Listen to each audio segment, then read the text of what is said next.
InsyaAllah kita sambung pengajian kita masih di dalam bab Kitabu Asrariz Zakah, kitab yang menjelaskan tentang rahsia-rahsia zakat, ada'uz zakati wa syurutuha, membayar zakat dan syarat-syaratnya. Assalamualaikum warahmatullahi wabarakatuh. Bismillahirrahmanirrahim. Alhamdulillahi rabbil alamin.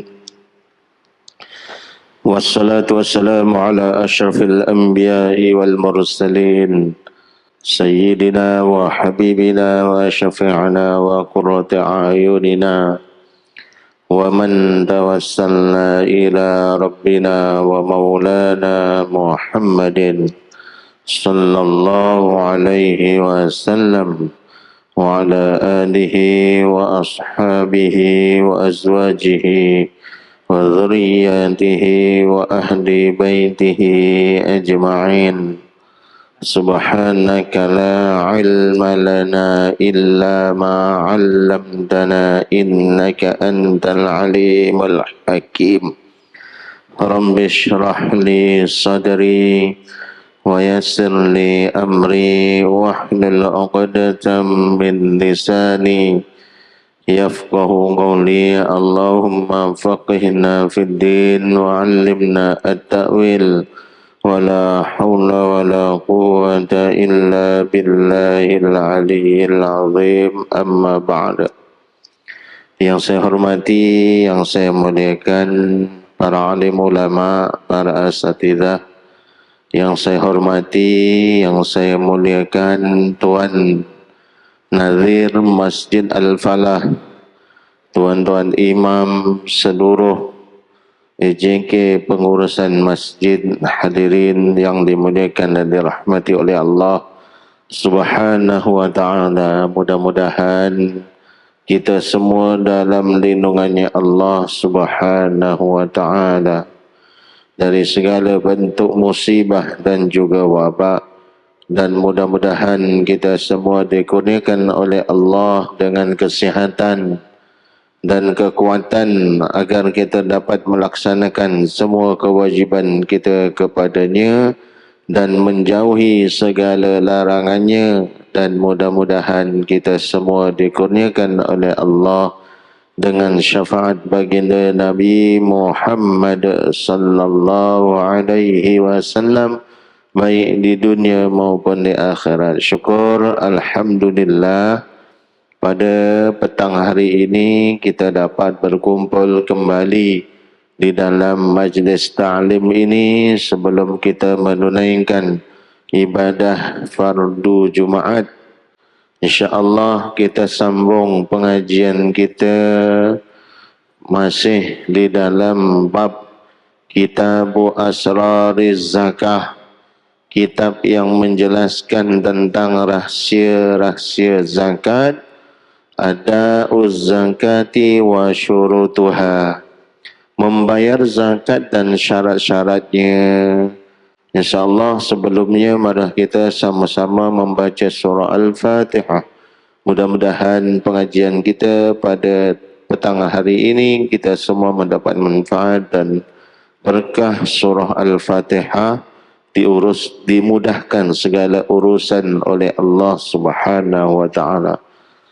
Bismillahirrahmanirrahim. Liridhallahi ta'ala wa khususan ila hadratin Nabiil Mustafa Rasulillahi sallallahu alaihi wasallam wa ala alihi wa ashabihi wa azwajihi atihi wa ahli baitihi ajma'in.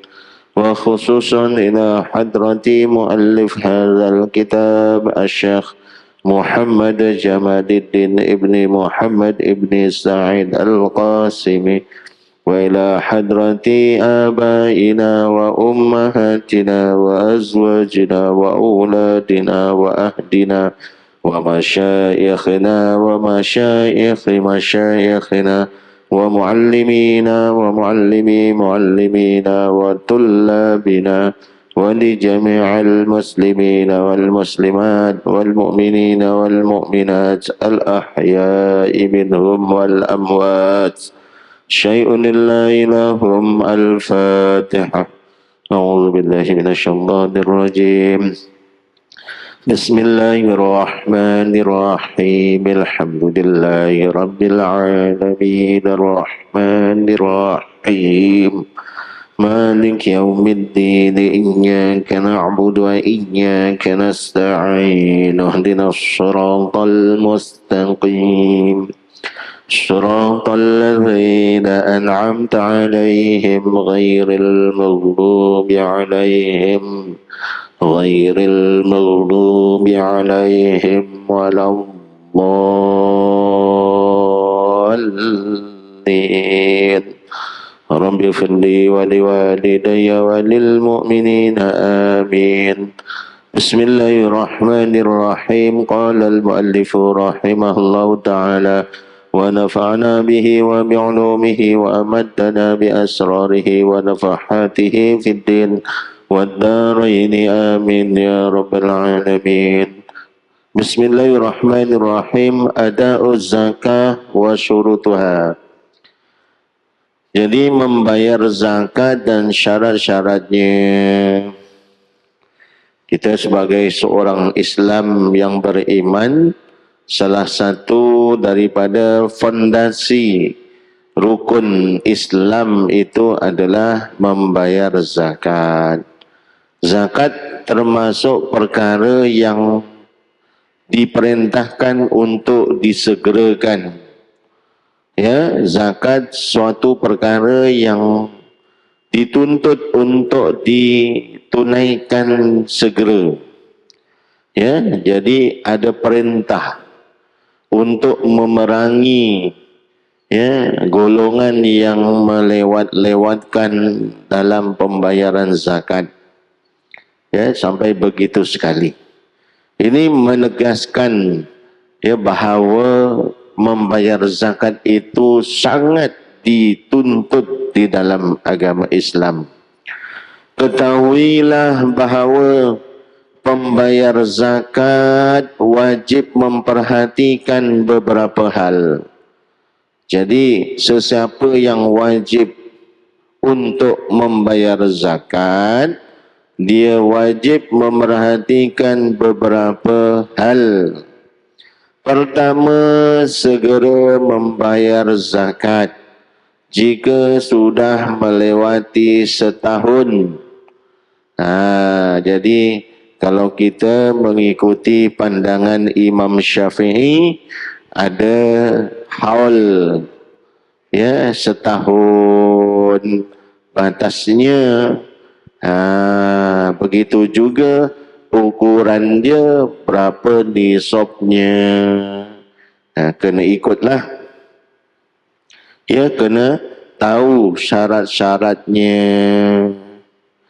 Cukup setahun, kalau sudah wajib untuk dia keluarkan zakat, wajiblah dia keluarkan. Ini terdiri zakat harta. Jadi kalau zakat harta itu hitungannya setahun sekali. Beza dengan zakat fitri. Zakat fitri dimulai dari terbenam matahari hari terakhir bulan Ramadan. Jadi waktunya membayar zakat fitrah itu semenjak terbenamnya matahari akhir bulan Ramadan. Jadi permulaan awal Syawal itu waktu yang wajib untuk bayar zakat fitrah.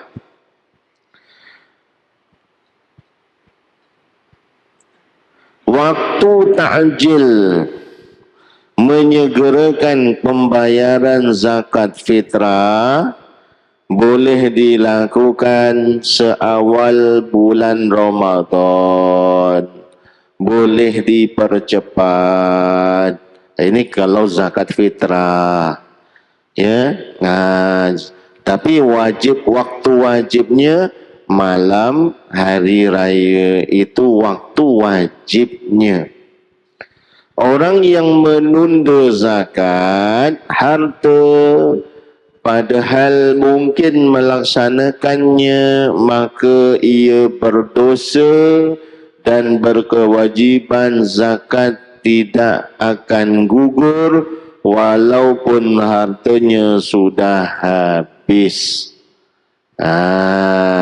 Ini yang perlu diperhatikan. Ya, bagi pengumpul harta, bagi orang-orang kaya yang punya harta yang memang wajib untuk membayar zakat, ya, siapa yang tak keluarkan harta zakatnya, hartanya tetap menjadi tanggungan. Istilahnya masih berhutang kepada Allah Subhanahu wa ta'ala. Dan tetap ada kewajiban untuk membayarnya walaupun hartanya sudah habis. Jadi tidak gugur, ya, hukumnya wajib. Ya, contoh, ya, punya kelebihan harta sudah mencukupi setahun, sudah terkumpul, dan dia wajib bayar zakat. Kemudian dia menunda, dia tunda, padahal sudah sampai tempohnya, sudah waktunya dia bayar zakat.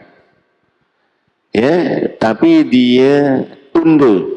Nantilah, tengah sibuk, tiba-tiba hartanya hilang, sama ada dicuri, sama ada terbakar atau sebagainya, habis.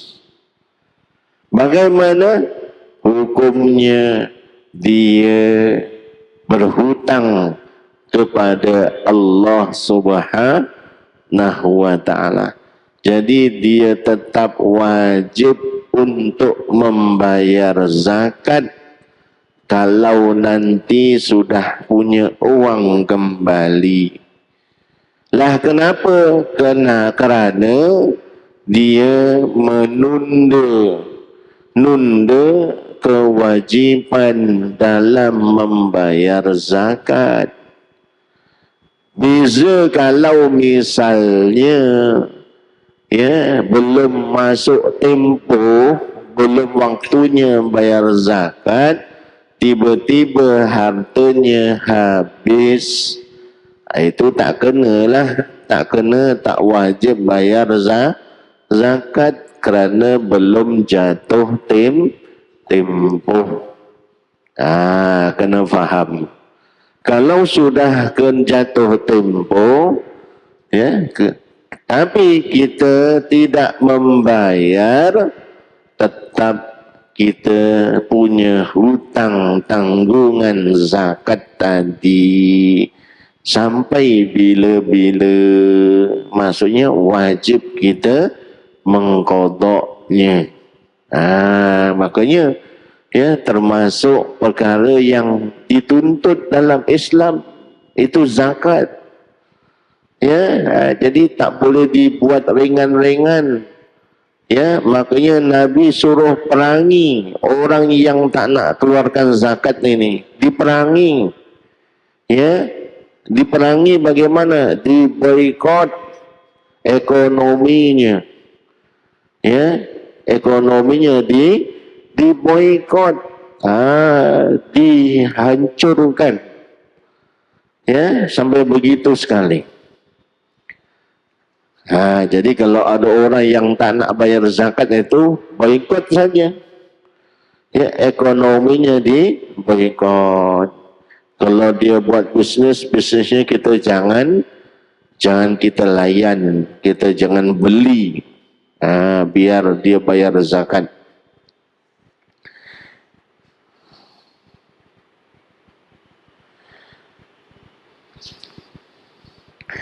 Yang kedua, tidak memindahkan pembayaran zakat ke daerah lain kerana penglihatan orang miskin di setiap daerah akan tertuju pada harta orang yang ada di sana. Sedangkan memindahkan zakat boleh menghapus harapan mereka jika tetap dilakukan menurut satu pendapat, hukumnya tetap sah. Jadi yang kedua perlu diperhatikan oleh pembayar zakat. Zakat hendaklah dibayar pada karyahnya. Jadi jangan bayar zakat di luar karya. Kalau kita penduduk USJ 9, bayar zakatnya di karya USJ 9. Ya, kenapa? Ini ada dia punya rahsia dia. Kerana orang yang dekat dengan kita, ahli karyah kita yang tahu keadaan ekonomi kita, ya, jadi jiran kita yang tahu tentang ekonomi kita. Jadi kalau mereka susah, mereka tahu jiran kita boleh tolong, jiran kita boleh bantu. Jadi harapan mereka ahli karya agar orang-orang yang dekat dengan mereka dapat membantu mereka. Makanya jangan memindahkan harta zakat keluar daerah. Ini pendapat. Ada pendapat yang lain mengatakan tak masalah. Misalnya saya kerja di Shah Alam, bagaimana kalau saya bayar kat Shah Alam, boleh ke? Boleh.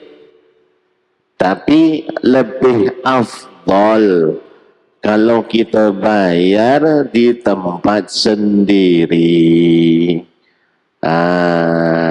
Itu kalau zakat fitrah. Beza dengan zakat harta.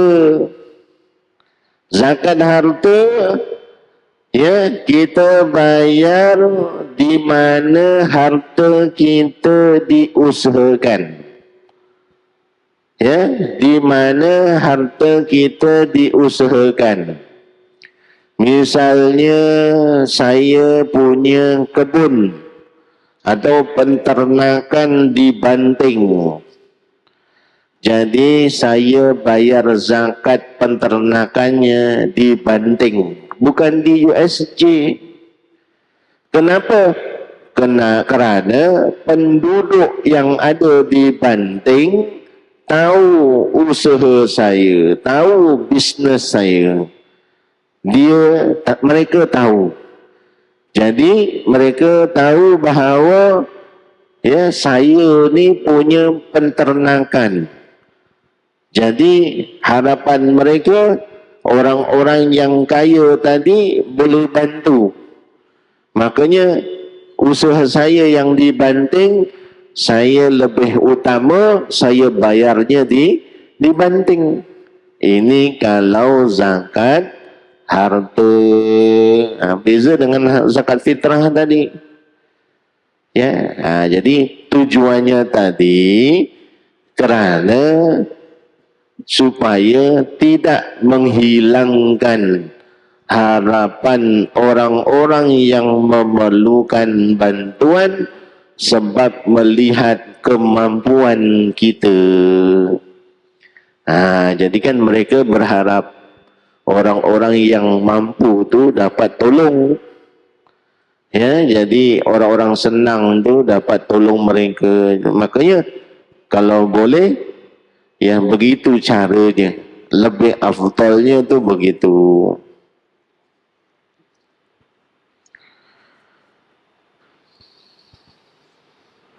Lalu boleh juga memberikan zakat kepada orang luar daerah yang kebetulan berada di daerahnya.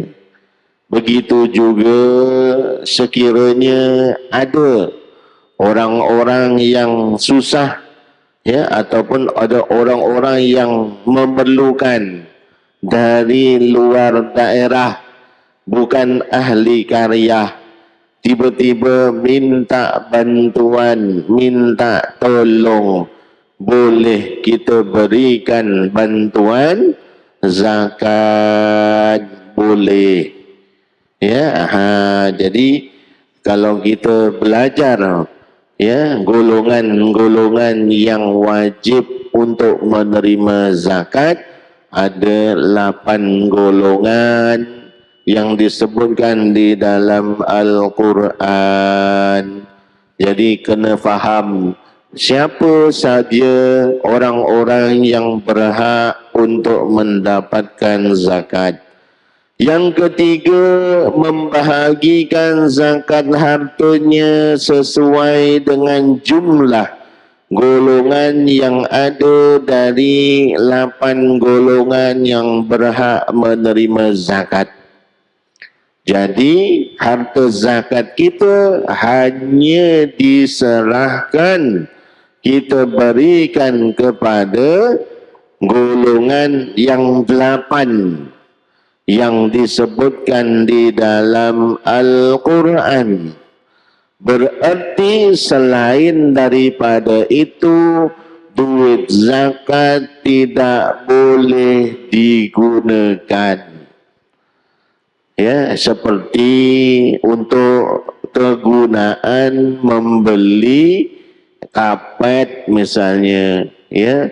Masjid nak beli kapet pakai duit zakat, dia tak boleh. Tak boleh. Kerana zakat bukan untuk digunakan beli kapet. Ya, untuk asnaf. Kena faham. Nak beli kapet, pergi bahkan wakaf. Mohon pada bahagian wakaf, ya, ataupun pada pihak yang berkaitan, ya, ataupun ingin membangun sekolah juga tidak boleh menggunakan duit zakat. Ya, jadi kerana apa duit zakat itu digunakan untuk golongan asnaf sahaja. Ya, jadi bangunan itu bukan asnaf. Ya, bangunan itu bukan asnaf. Kena faham. Ya, kena faham. Ini urusan pegawai-pegawai lembaga zakat yang lebih tahu. Kemudian di seluruh daerah pasti ada 4 golongan, yaitu orang-orang fakir, orang miskin yang paling punya hutang, dan musafir yang ibnu sabil, orang yang dalam perjalanan. Ini diutamakan. Jadi kalau setiap daerah, ya, ada golongan fakir miskin ataupun gharimin, itu perlu diutamakan, ya, perlu diperhatikan. Ya, jadi orang-orang miskin, orang-orang fakir, orang-orang yang terlilit hutang, itu orang-orang yang perlu dibantu oleh lembaga zakat. Makanya kalau kita di Malaysia ya sudah ditetapkan kalau pendapatan 1,500 ya ke bawah itu miskin. Kampung kalau duduk kat bandar, duduk USJ 9 ya gajinya 3,500 itu miskin bandar. Sudah termasuk golongan miskin. Ya, gaji 3,500. Ya, berarti sudah layak mohon zakat kalau tak mampu. Tapi kalau dia masih mampu bekerja, dia tak nak minta zakat, itu lebih baik. Ya, kalau dia tak mampu, dia perlu minta bantuan zakat, boleh dia minta zakat. Boleh, kerana sudah masuk kriteria miskin. Jadi duduk di bandar, pendapatan 3,500 ke bawah, itu miskin bandar.